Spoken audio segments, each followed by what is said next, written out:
Okay, so here's the newest one. I actually published this. Um, right B. Here's the back. There's my best buddy Chad. Shout out. Picked out my author photo. Um, yeah, I published Destroy the Beast. Right before Christmas. And it was a total surprise. Like I hadn't originally planned on publishing it. For Well, I guess in the spring, like kind of June or something, and maybe early summer or late spring. I'd planned on publishing it, but I had enough material to publish it right before Christmas. It's about 7 months worth of work. I write almost every day, get better every day because the more I do it, it's my ninth book. Um, so I published it for Christmas as a surprise Christmas gift to my friend Gretchen, who's Chad's mom. She's the biggest supporter of my writing. She's read everything I've ever written, and the so it was a kind of a Christmas gift surprise for her.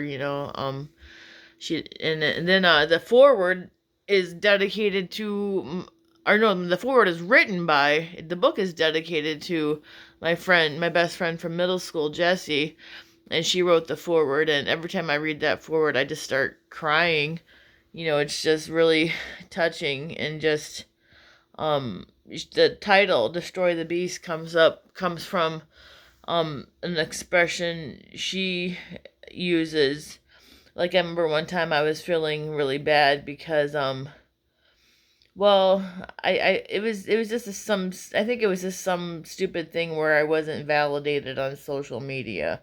Like, that's the last place you should seek validation. But I was just being really sensitive one day, so I called her. She's in Canada, so it's an expensive call. But I said, I just I plan on writing about it, and just processing it. And she's like, yeah, that's what I tell my kids. Just write it down and destroy the beast. Just kind of the way she describes it in the forward. I can't quite express it the way she did, what it means to her. But just that whole separation, that we experience, you know, that we have to, you know, get rid of that negative stuff. So for me, it's just, yeah, just processing my feelings, either good or bad, but mostly the bad ones, the things that stress me out and give me anxiety and make me depressed. And just getting it out in writing. It's the most, like, healing and therapeutic thing that I do. um and there's a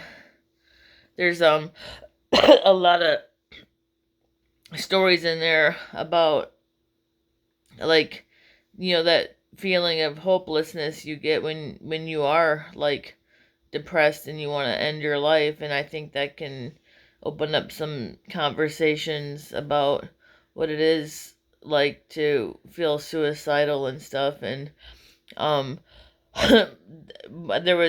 there's a story in there where I pretty much, whatever, I made the decision that it was an inevitable thing for me. And bipolar is a permanent problem, and I can't go on with any more setbacks in a difficult life. And something happened, and I won't give it away, but something happened that completely renewed my lease on life. And I, like, and since that happened last fall, I haven't felt that way since. It's like I kind of overcame that. And from my experience feeling that way in the past, especially in high school when attempts were on a daily basis that no one ever knew about, um, I've come to learn that good things are always going to happen. Bad things happen too, but there's plenty of good things that happen. And there's things to live for. I mean, besides her right here, besides Robbie and my other rat terriers, everything, um you know it usually works out in time. And there, you gotta, like, you know, the bad days don't last. You know, the good days don't last either, so embrace it and, and get it out, process it, write it down, Destroy the beast.